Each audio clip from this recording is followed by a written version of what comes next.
today, Donald Trump came out and he gave a press conference on the crash that occurred in Washington, D.C.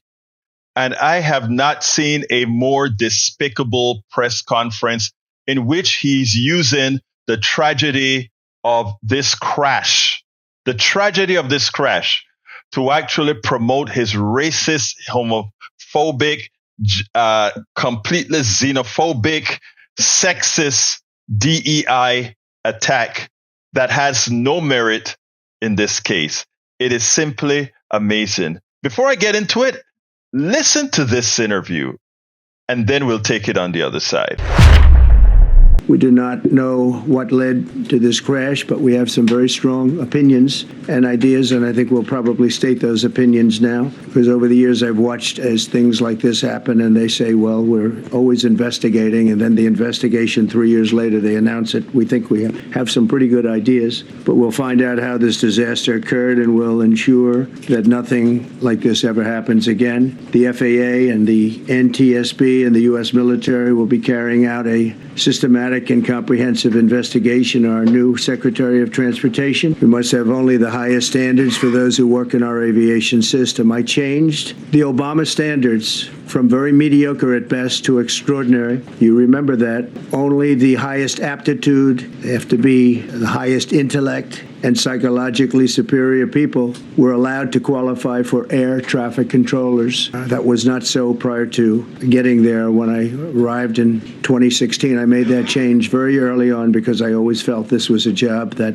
and other jobs too, but this was a job that had to be superior intelligence, and we didn't really have that, and we had it. And then when I left office and Biden took over, he changed them back to lower than ever before. I put safety first. Obama, Biden, and the Democrats put policy first. And they put politics at a level that nobody's ever seen, because this was the lowest level. Their policy was horrible, and their politics was even worse. So as you know, last week, long before the crash, I signed an executive order restoring our highest standards for air traffic controllers and other important jobs throughout the country. So it was very interesting. About a week ago, almost upon entering office, I signed something last week that was an executive order, very powerful, on restoring the highest standards of air traffic controllers and others, by the way. And my administration will set the highest possible bar for aviation safety. We have to have our smartest people. It doesn't matter what they look like, how they speak, who they are. It matters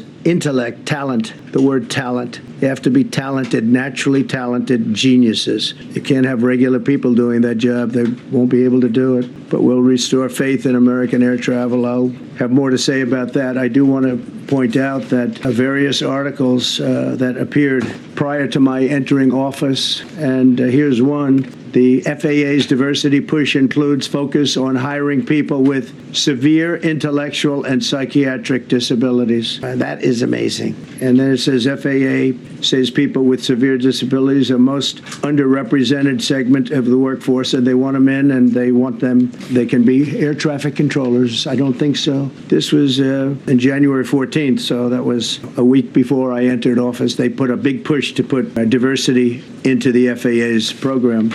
Then another article, the Federal Aviation Administration, this was before I got to office, recently, second term. The FAA is actively recruiting workers who suffer severe intellectual disabilities, psychiatric problems, and other mental and physical conditions under a diversity and inclusion hiring initiative spelled out on the agency's website. Can you imagine? That our targeted disabilities are those disabilities that the federal government, as a matter of policy, has identified for special emphasis in recruitment and hiring. The FAA's website states they include hearing, vision, missing extremities, partial paralysis, complete paralysis, epilepsy, severe intellectual disability, psychiatric disability, and dwarfism all qualify for the position of a controller. Think of that. The initiative is part of the FAA's diversity and inclusion hiring plan, which says diversity is integral to achieving FAA's mission of ensuring safe and efficient travel. I don't think so.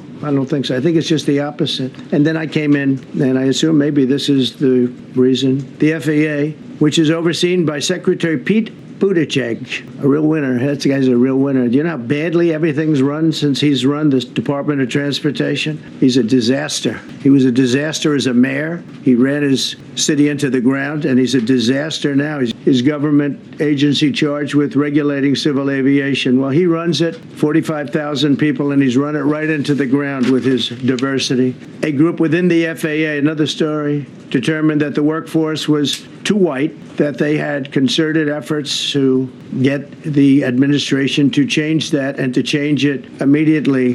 This was in the Obama administration just prior to my getting there. I've had the honor of hearing tapes. Tapes are scary, very scary tapes. You had a airliner coming in, American Airlines. He was doing everything right. He was on track. He was the same track as everybody else. They came in. It's probably the same track as they've had for 25 years or more. He's coming in the path. And for some reason, he had a helicopter that was at the same height, obviously when they hit, but pretty much the same height, and going at an angle that was unbelievably bad. When the air traffic controller said, do you see, he was talking about, do you see him? But there was very little time left when that was stated. And then also he said, follow him in. And then almost immediately after that, seconds after that, there was the crash that took place. Are you saying this crash was somehow caused and the result of diversity hiring? And what evidence have you seen to support these claims? It just could have been. We have a high standard. We've had a much higher standard than anybody else. We don't yet know the names of the 67 people who were killed, and you are blaming Democrats and DEI policies and air traffic control and seemingly the member of the U.S. military who was flying that Black Hawk helicopter. Don't you think you're getting ahead of the investigation right now? No, I don't think so at all. I don't think with the names of the people, you mean the names of the people that are on the plane? You think that's going to make a difference? Don't for their families. They are a group of people that have lost their lives. If you want a list of the names, we can give you that. We'll be giving that very soon. We're in coordination with American Airlines. We're in coordination very strongly, obviously, with the military.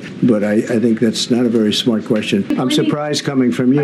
You've already issued an executive order you say will restore aviation safety. Right. This crash happened after that. Was the executive order successful, and what more needs to change to keep people safe? Well, we issued it 3 days ago, and we're in the process of making those changes. Mr. President, you have today blamed the diversity elements, but then told us that you weren't sure that the controllers made any mistakes. You then said perhaps the helicopter pilots were the ones who made the mistake. It's all under investigation. I understand that. That's why I'm trying to figure out how you can come to the conclusion right now that diversity had something to do with this crash. Because I have common sense, okay? And unfortunately, a lot of people don't. If I can, the cited FAA text that you read is real, but the implication that this policy is new or that it stems from efforts that began under President Biden or the Transportation Secretary Pete Buttigieg is demonstrably false. It's been on the FAA's website. You? No, it's on the website, the FAA's website. It was there in 2013. It was there for the entirety. What I read. It was there for the entirety of your administration too. So my question is, why didn't you change the policy during your first administration? I did change. I changed the Obama policy, and we had a very good policy. And then Biden came in and he changed it. And then when I came in 3 days ago, I signed a new order bringing it to the highest level of intelligence. Okay. It was on the website. Now, folks, let's be clear. First, let me clear up one thing. Remember he talked about that work requirements that he had, the DEI work requirements that the FAA had.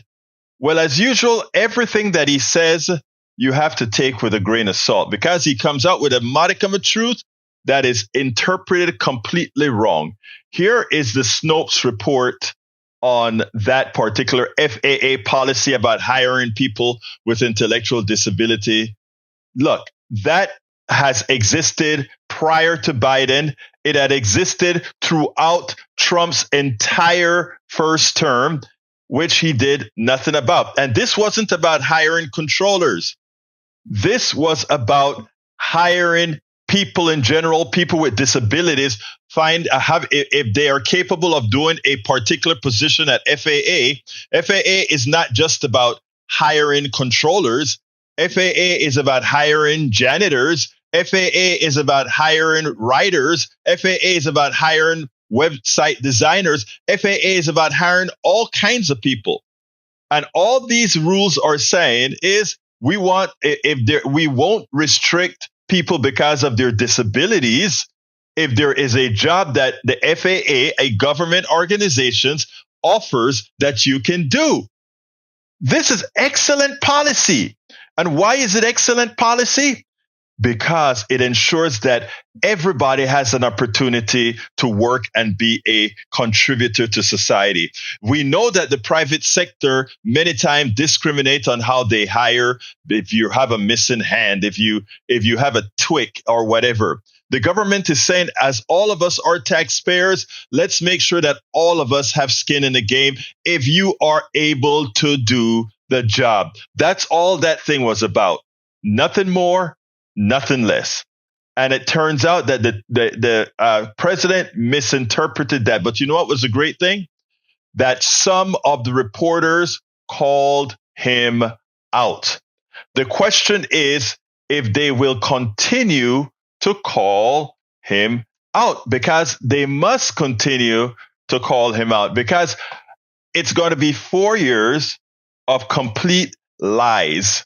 I repeat, it's going to be 4 years of lies. But luckily, we have Pete Buttigieg, who immediately gave a response. You know, you have to answer Trump right away. And that is exactly what Pete Buttigieg did. If you take a look at the screen, Pete Buttigieg went and he said, despicable.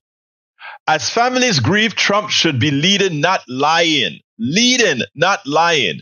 We put safety first, drove down close calls, grew air traffic control, and had 0 commercial airline crash fatalities out of millions of flights on our watch.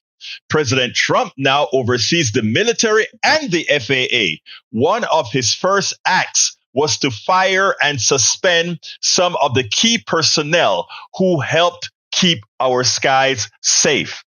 Time for the president to show actual leadership and explain what he will do to prevent this from happening again. Remember, none of this happened on the watch of Pete Buttigieg and the Biden administration. Donald Trump just came in, started firing people, putting all kinds of scare tactics into people. And what do we have to show? A crash between a military helicopter and a commercial private sector airplane. Okay? He wants to reduce regulations. He wants to reduce all these things that keep us safe. Well, you know, this may be the start. The truth of the matter is, sadly, Donald Trump is despicable, and he's trying to, at the same time that he's trying to find fault, he's trying to use DEI, use this crash to make believe it has something to do with diversity, equity, and inclusion. It's a lie, and it's dangerous, and it's something we should not allow.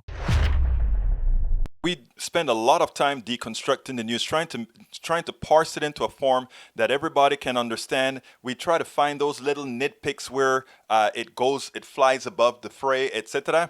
If you really like these videos that we do, I want to ask a big favor. Please go ahead, number 1, subscribe to our channel, and number 2, please join if you can. Thank you so kindly for watching. Keep watching. Please remember to share. We must populate the entire internet with our progressive message, a message that we know is what most Americans say that they want. So help us, please join.